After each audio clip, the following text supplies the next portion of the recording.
Hello everybody and welcome back to Mental Health Mondays. I haven't really done a Mental Health Monday in a while. I've been mainly sticking to the vlogs because that's what I feel like I enjoy doing at the moment. Haven't really known what to say, but I did know that I wanted to make a kind of video like this. Me and Lola wanted to make this video, didn't we, to give everyone some help and some support during this time, because I know coronavirus has completely how should we say this, thrown a spanner into the works with 2020. You can just see your little head on the screen. Everyone's world has just been completely blown apart, and I do feel like things are starting to settle down a little bit more as we've kind of accepted this new reality. It is a difficult time, it's a weird time. So I've compiled a list of just like tips of things that have helped me, and I really hope that they help you. Okay, so before I tell you to go and do anything, I'm going to start with my first tip, and that is be kind to yourself. I feel like this is a huge one, and this is something that I have really struggled with. And it's like you feel like you should be doing something groundbreaking during this time, and in actual fact, like, you're just struggling to get out of bed, and you know, getting dressed is a huge achievement for you. That's fine. Be kind to yourself with wherever you are, with however productive you are feeling. Just roll with it and don't beat yourself up for falling back into old habits. Like, literally no one in the world has ever gone through anything like this, so you can't be expected to know how to react. So just be kind and go easy on yourself. The second tip, and this is something that kind of allows me to be kind to myself, and this is one of the major techniques that I've tried to implement in this situation, that is to be the observer. So often when you have anxiety or any other mental illness, you can get lost in a kind of spiral of thoughts. So in this situation, you may start to worry about, for example, contracting the coronavirus, and then it may lead to you thinking, oh no, what's going to happen if I go to the hospital and there's no ventilators, and then I'm going to die, and then I'm going to die alone.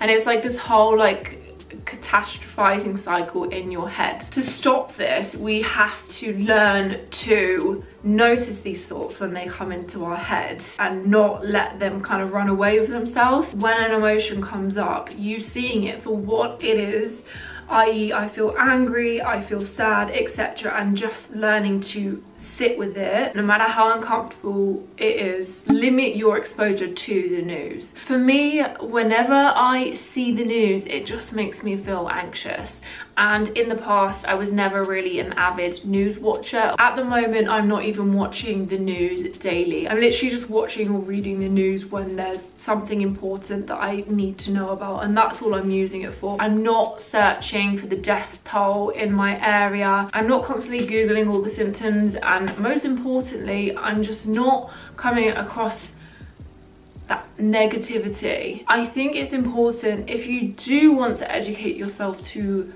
just look at the facts and not get your information about coronavirus from, you know, Snapchat news. If you do want the facts, there are websites like the World Health Organization website, which is a reliable source, and we don't want to be reading articles that pop up on our Facebook and then worrying ourselves. Okay, next tip, and that is to try your hardest to stick to your old routine. I feel like everyone's routine has been thrown out of whack at the moment, because it kind of feels like we're in that period of time in between Christmas and New Year, when you don't really know what day it is, you don't really know what you should be eating, you don't really know what your sleeping pattern is like. And I found that hard, even though I work from home and I am still working, so I don't know why I'm like, oh, I could have a lie-in this morning because coronavirus. Equally, if you do feel you need to have a lie-in, then have one. Don't deprive yourself of that. But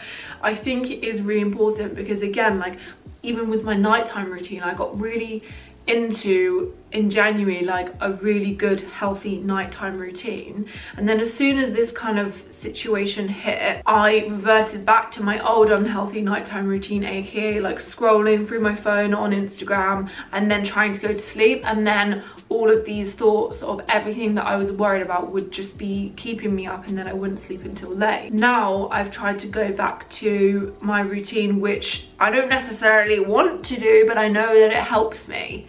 And sometimes I can't be bothered, but I always write down my thoughts before I go to sleep, and I always try and do a little bit of reading, and then I fall asleep to a meditation, and I find that that helps me so much.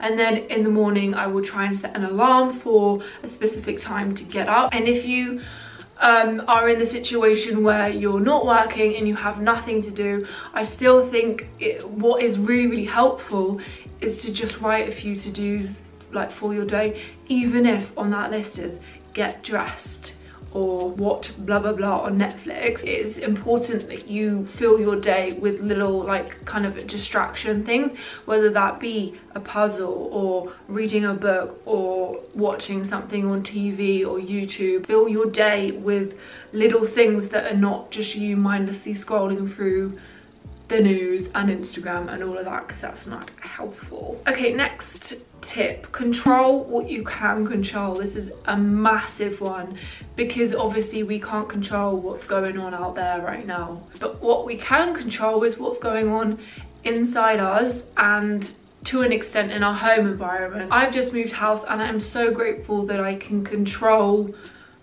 what's going on in all of these rooms. I can tidy, I can sort. So remember that there are still things that are under your control.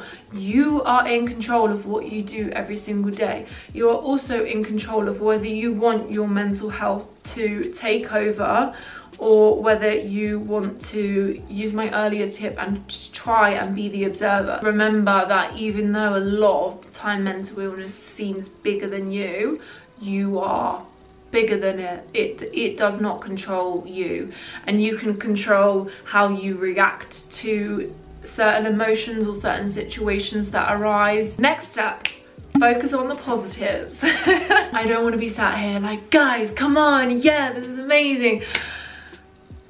I'm realistic. I know this obviously isn't a positive situation. However, if there are any positives to be taken from this, the environment is thriving right now. There's less pollution, the water is clearer, etc, etc. And I know, like, when you have a mental illness, it's hard to even think of stuff like that. And I don't like it when people say, oh, you could be in a worse situation, like you could be living in a third world country, because yes, obviously that they are worse off, but we don't want to then bring up feelings of guilt and think, well, I'm perfectly safe and fine with my family, why do I still feel like this? We're not going down that road.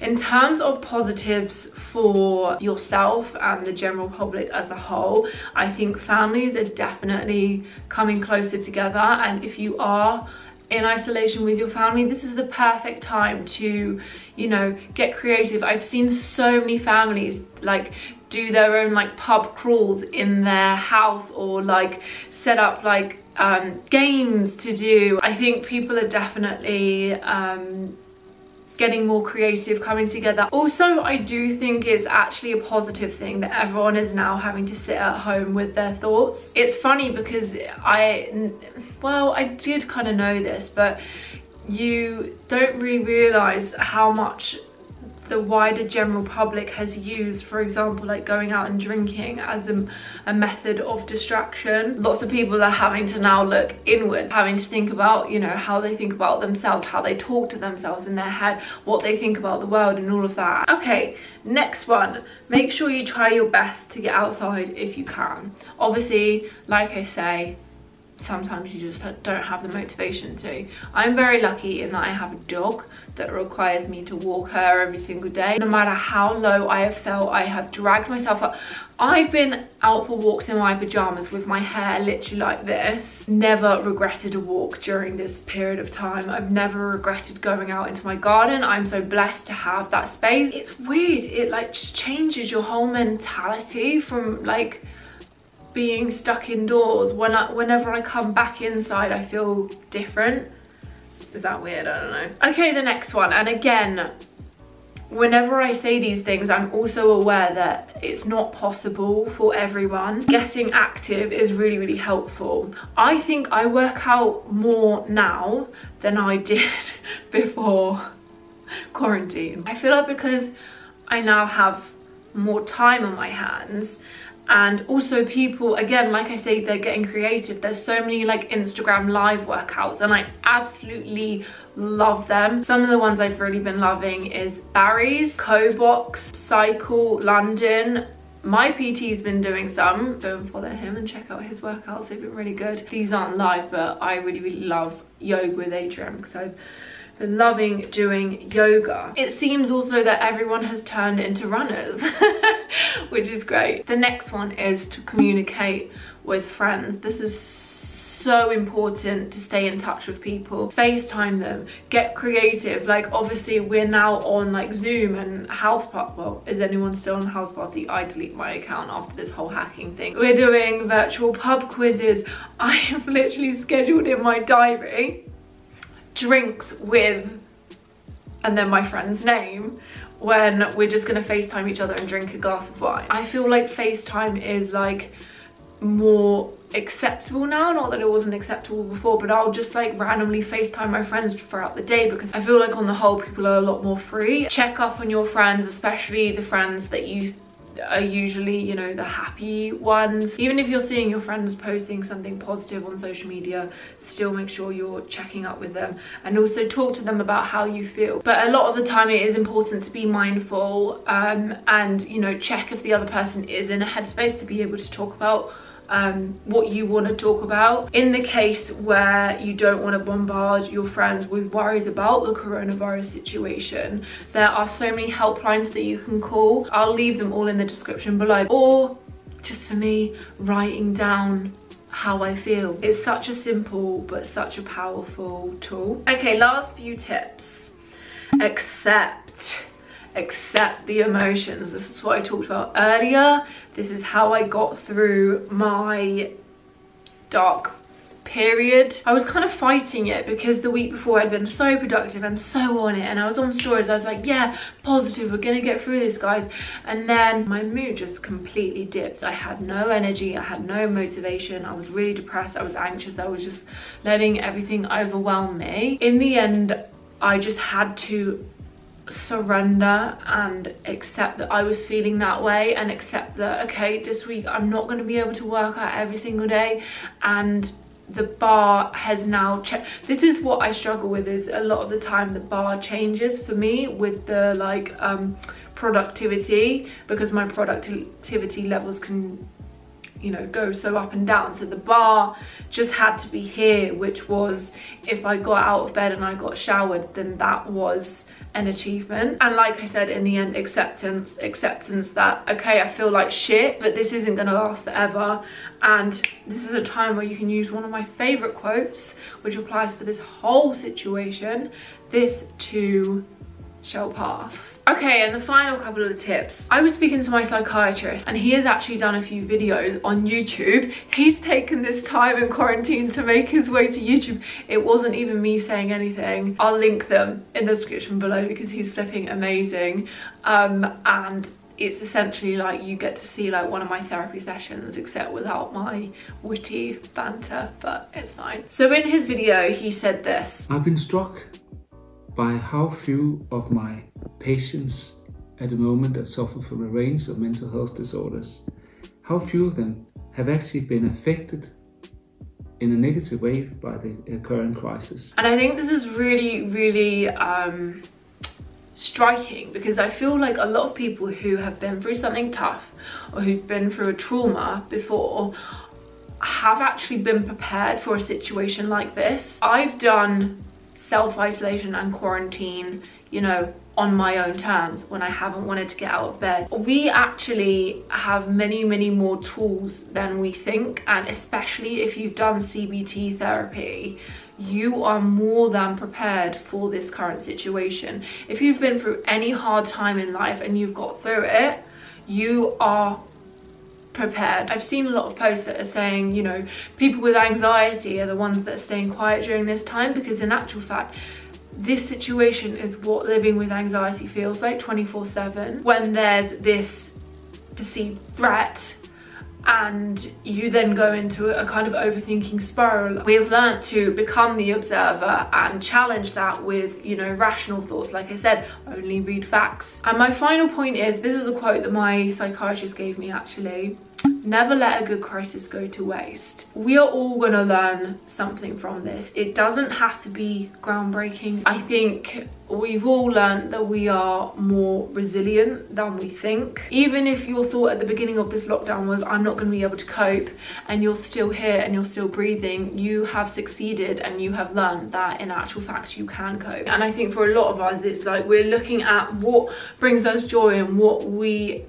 enjoy that's not outside. So finding joy and fun in the small things, like reading a book or spending time with your pet or your family, or doing puzzles or doing knitting, we can actually keep ourselves occupied and have fun and get creative. So I am gonna end this video with some clips that you guys actually sent me in. I asked you to send me in what's helping you get through this period. So one of my tips for keeping my mental health in check during the pandemic is to exercise regularly.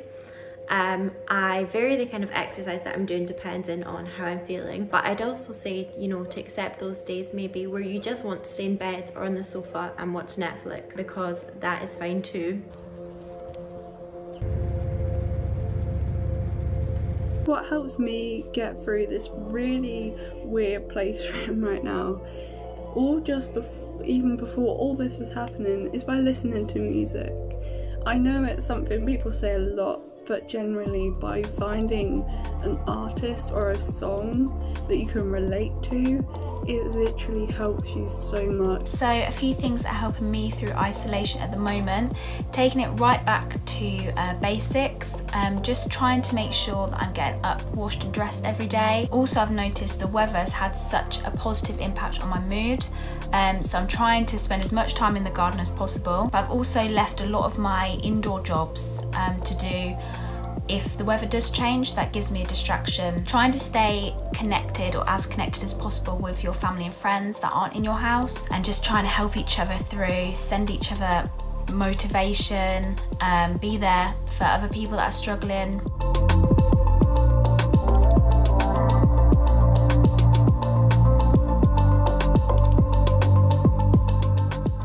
I really think this is a time that we all need to come together and chat, and I would love to hear what you guys thought of this video. If you found it helpful in the slightest, in the comments, and we can all just help each other and chat and be there and have fun and get through this time together. I'm not sure if Mental Health Mondays are gonna be like a regular thing back on a Monday.